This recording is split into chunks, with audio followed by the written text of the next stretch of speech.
Oh,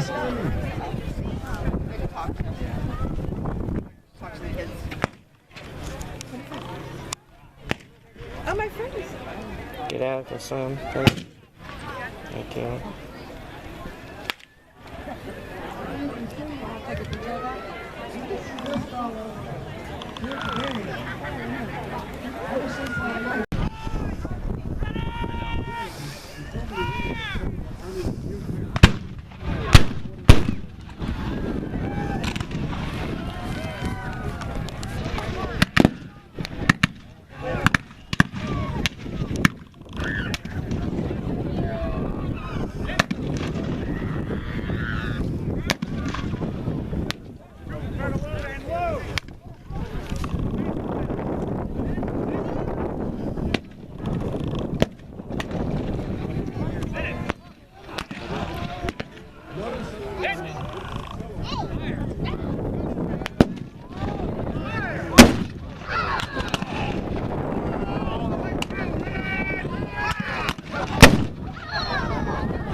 Shiloh was 9 years old. Now, how you could put a 9-year-old on a battlefield with all hell breaking loose and such destruction and bloodshed is beyond me.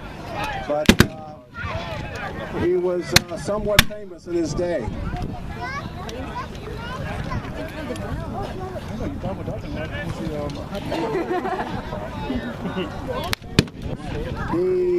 In 1863, there started to be introduced into the Army the Spencer rifle, the Spencer carbine, both.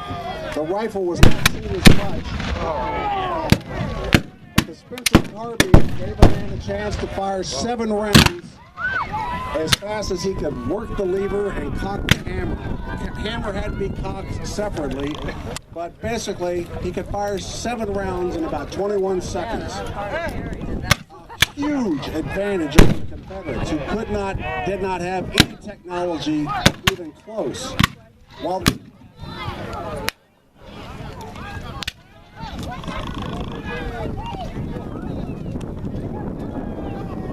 every man with a musket after the war was in full swing would have a bayonet, but bayonet attacks were very rare.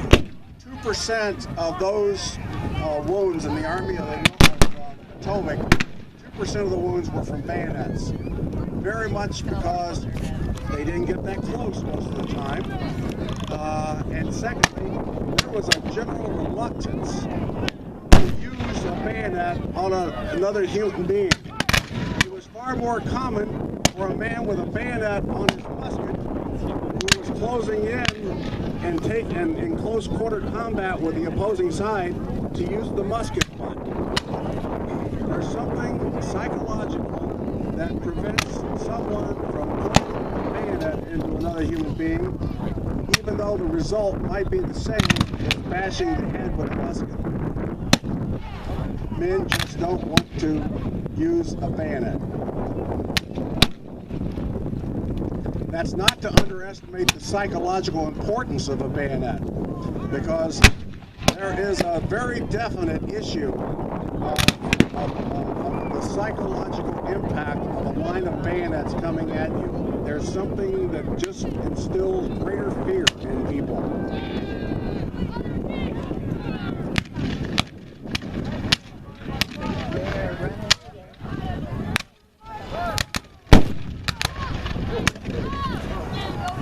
One of the ways that an officer by the name of Governor Warren, I've never had to figure out how to pronounce his name, but he was at the Battle of Gettysburg, and he figured the Southern Army was going to try a flank attack, and he suspected they were coming through the woods and put a whoop around them. He gave an order to fire a cannon. So they fired a cannonball that went screaming over those woods, and suddenly he saw the flashes of hundreds of bayonets, because as the projectile went screaming over the treetops, so many Southern soldiers turned to watch to see where it landed that it caught the reflection of their bayonets and revealed their position.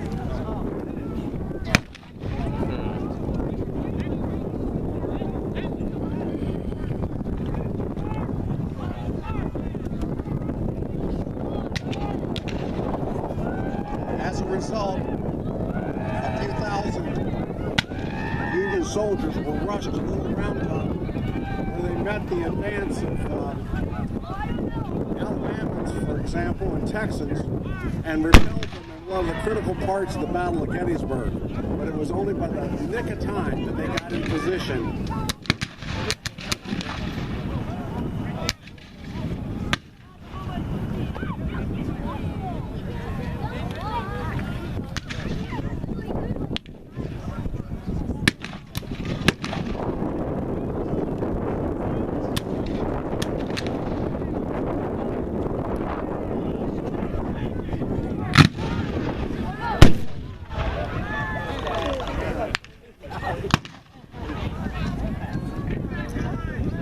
About Civil War medicine. At the time of the Civil War, the concept of germs was considered by most physicians to be medical quackery.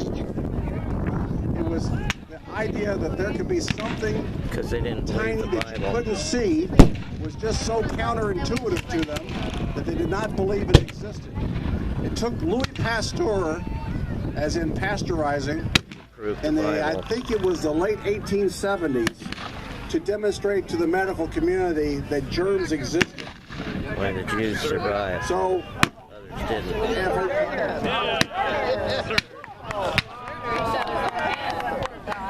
So if a man was wounded, surgeons didn't bother to wash their hands going from one wounded to the next. They would have sponges to wipe the blood up, throw it in a bucket, wring it out, use it on the next man. Some surgeons would strap their razor, their scalpel, on the leather sole of their shoe. If a 58 caliber mini ball struck the bone in an arm or a leg, it was almost certain that arm or leg had to come off, because a shattered bone would turn gangrenous. And once that happened, if the arm or leg was not amputated, the patient was doomed. I mean, it was pure death that awaited them unless the amputation took place. Your chances of surviving an amputation were in direct proportion to the length from the heart, the distance from the heart that the amputation took place. In other words, if the amputation took place above the wrist, you had a much better chance of surviving than if it took place just below the shoulder.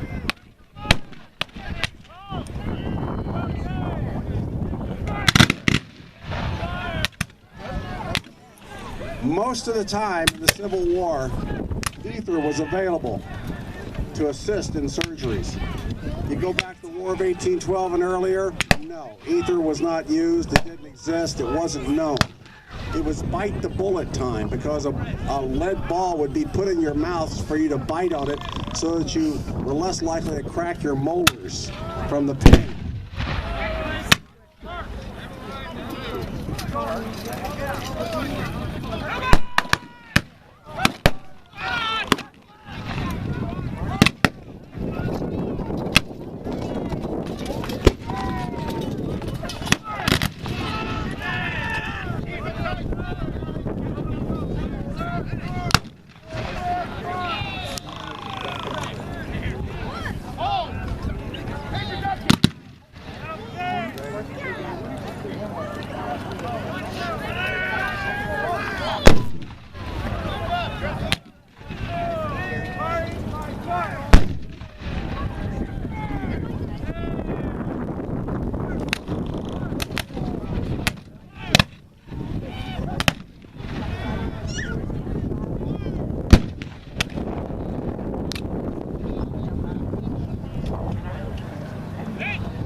I was just asked whether the French were trying to help the South.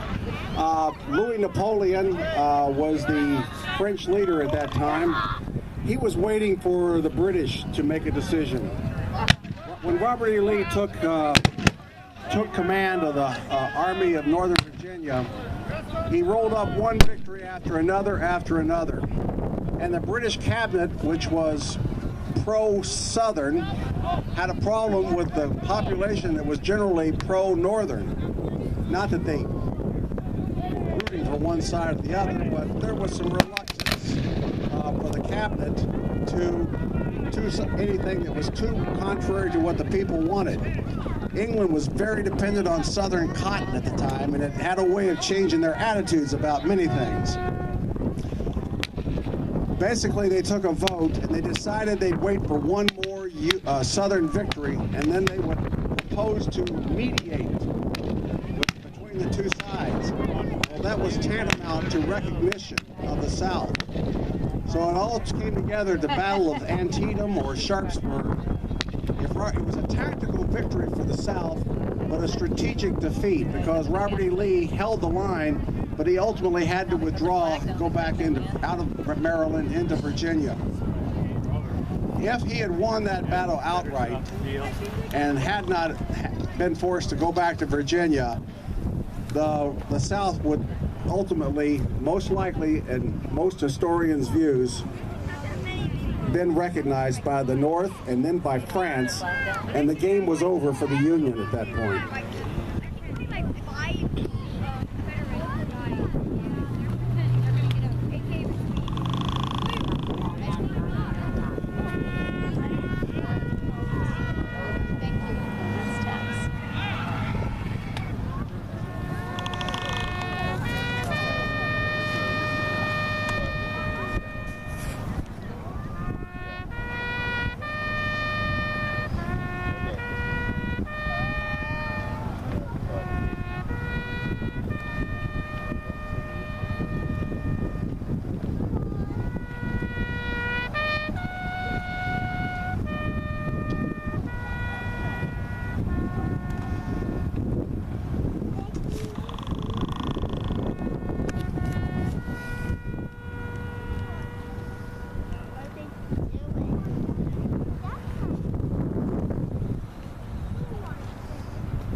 Folks, people are going to be coming through the crowd again. If you didn't get a chance to contribute some money earlier, please reach into your pockets and get a few bucks and put it in the hats of those people who are coming around.